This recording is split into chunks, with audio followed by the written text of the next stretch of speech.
And good afternoon, everyone. Welcome to Talk of the Town. I'm your host, Sammy Raycraft. I've got some really special guests in the studio with me today. The Twin Lakes Playhouse is putting on a special production of Hamlet, and it starts here in just a couple of days. And in the studio today, we have Rebecca Riley, we have McKoy Dobbs, Elizabeth Smith, Trey Wentworth, and Olivia Wolfe. Guys, thank you so much for coming in and joining us today. Thank you for having us. Hamlet, that's a pretty exciting, pretty bold choice for you guys. That's a pretty big production. Will one of you kind of tell me how this kind of inspired or started and whose idea it was to get this all going? Well, there have been a few of us at the Playhouse who are passionate about Shakespeare, but we've always been a minority. And there was always this just like fear that it wouldn't go well if we ever did it, so there wasn't really support to get it off the ground. Then COVID happened. We had no money. We couldn't do shows. And I had been sitting in a dressing room a year before, just like working on an abridged adaptation of Romeo and Juliet, like just for fun, because I had this like dream one day and one of my fellow actors asked me what I was doing, and I was like, oh, I'm just abridging Romeo and Juliet for no reason. And she's like, oh, that's cool.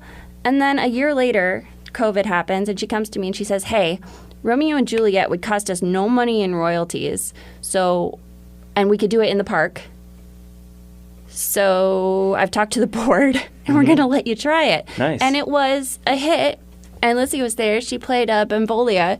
And we had people sitting on the floor. Like, we were that full. So I think that was like the proof that Shakespeare really, he does stand the test of time. And he's going to be loved anywhere he goes.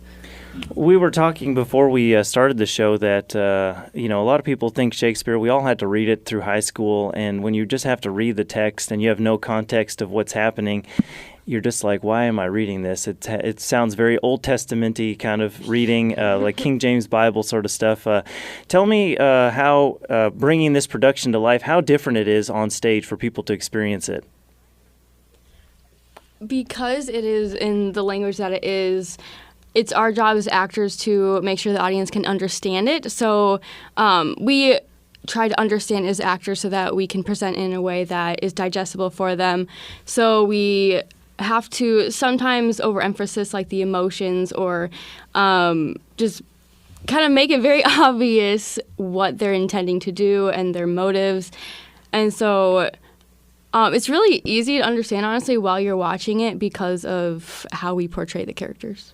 And that's kind of the big point that I was trying to make, is that people just need to come out and see this. And I think it's pretty amazing that you all are a bunch of young people and you're bringing what is about a 400-year-old text back to life here for us locally.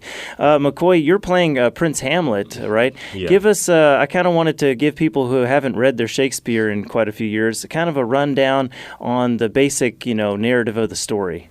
Well,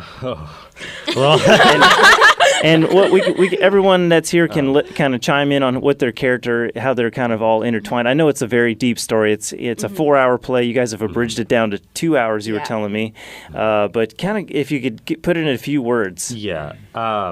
Well, basically at the very beginning, these students are like out at night and they see a ghost. And the ghost looks like the dead father of Prince Hamlet. And so there's like, oh my gosh, well, let's go tell him because we saw this ghost. And back during that time, ghosts were not good. They were like, if you see a ghost, it's usually like a bad spirit, like a demon or something. And so they went to Prince Hamlet. After his father's death, his uncle married his mother. And then he took the throne. And so Hamlet was upset about that, and then he learns that his father's ghost was seen. And then it's just kind of going through his thought process of everything and like what his emotions are. And afterwards, Hamlet goes back with his students to see the ghost, and he sees it. And the ghost tells him, avenge thou most unnatural murder. Yeah. And don't he's tell him who did it. Don't give it all away. Don't give it all away. There's a murder, and Hamlet has to avenge his father for doing the murder. So Hamlet has to figure out who it is. He has to contemplate with himself to murder someone in revenge, and all the thought process that goes, probably the haunting of having to go through that that's anguish like and stuff. the base storyline. There are so many other branches off into It's about things. being a good son, about being a good daughter, about being a good parent, a good brother. It's kind there's of a all lot. that human stuff. Yeah. Rebecca, you're playing Ophelia. Yes. How does your character tie in with Hamlet? So at the beginning of the play, we are, I guess, lovers. And when Hamlet goes crazy, they think it's my fault because my father doesn't want me to be connected with him because he's a prince, so it's not my standing. He's probably supposed to like marry his cousin or something. Right, okay. Yeah, and so they think that I'm the reason that he goes mad. And then, oh gosh, there's so much that happens.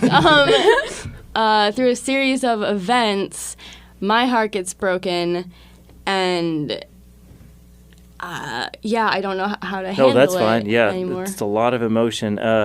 Elizabeth, you're playing Rosencrantz, Yes. right? And just real briefly, how does your character tie into all this? Well, I'm actually one of a pair. Okay. The other girl, her name is Symphony, and she plays Guildenstern. We're always on stage together, and we are school friends of Hamlet. We are called on by the uncle, Claudius, to figure out why Hamlet is acting the way he is.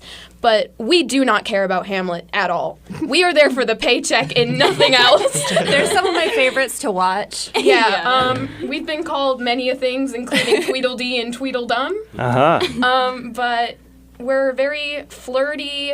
We know what we want, and we know how to get it, and we don't care who you are. We will crush you. Nice. All right, and with that, Trey, you're playing Horatio. Yes, I am. I am Hamlet's best friend. I'm a scholar. I am very loyal to Hamlet. Probably the only one who stays loyal to Hamlet throughout the play. Everyone else just kind of leaves him, but I'm the one who stays there with him the whole time. Went to school with Hamlet. You're you're like the wingman. Yes. Yeah. You know what I'm getting kind of just by you guys kind of explaining it to me.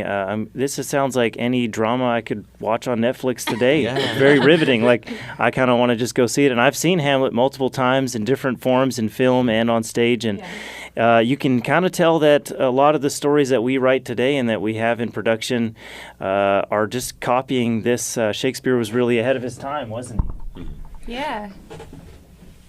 You guys, the main event kicks off this Friday, right? How can people get a hold of tickets? Oh, okay, she's pointing at me.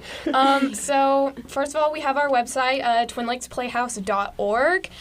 There's a link right on the homepage that'll take you to our ticket website. And the way it's set up, we have a seating chart. I believe it is blue is available seating and grayed out is unavailable seating. Pretty sure. Pretty sure? Okay. We also have our Instagram, Twin Lakes Playhouse, and there's a link in our bio to buy tickets, and that is also a great place to see behind-the-scenes stuff. We also have our Facebook, which is where we post all our headshots and our bios if you want to learn a little bit more about us. And then we have our TikTok, which I'm in charge of. It's something new we're trying. And just lots of fun, goofy stuff. That's really where we just take the ball and roll with it. There are links on all of those social medias to buy tickets, and we would love to have you in our audience. We've got lots of surprises in store for you guys. So. Lot of opportunities for people to come watch. That'll start this Friday, June the 2nd at 7, and then plays again on Saturday at 7, Sunday at 2, and that's repeating over a few weekends. Is that correct? Yes, we do it for 3 weekends, and the final performance will be Sunday, June 18th. Very cool. And anything different about your production this time than what people are used to seeing? I think it's a really fresh take. A lot of the characters, they bring this like youthful energy that I think, it's crazy to have a production of Hamlet where you really, so it's estimated that the performance of Hamlet starts somewhere in the world every minute. And Wow. I feel like we can safely say that we have some characterizations that maybe have never been done before. These guys are so creative and original. And oh my gosh, the play within a play. There's a play within a play. I'm not going to give anything away, but I die laughing every time. So I'm just so proud and excited for how fresh it is, I think. Well, I can tell just by being in the room with all you guys. You guys are very passionate about this. I can tell a lot of work has gone into this, a lot of thought, and it's coming from the heart. If you're abridging Romeo and Juliet just for fun, then I can tell that you folks are really passionate about what you're doing. McKoy, I thought since we had you guys down here, you could give us a little taste of what's to come. Yeah. Explain kind of the scene we're at here and give us a few words. Okay. Well, everybody knows Hamlet by the to be or not to be and the skull. Well, the to be or not to be and the skull are two different parts, which are always put together for some reason. Okay. But to be or not to be is basically to exist or not to exist, to live or to die. So Shakespeare went there. yeah. During this whole speech, he's talking about whether he should kill himself or not. And so it Hamlet is a tragedy, and yeah. Yeah. But it's such a good one. it's a good yeah. Yeah, I mean, once again, Shakespeare's hitting notes that I think at that point in history, people weren't writing plays like that. Yeah. And, life and death and why do I exist? Very human. This is very human stuff. So go ahead, McKoy, give us a little taste of it. All right. To be or not to be? That is the question.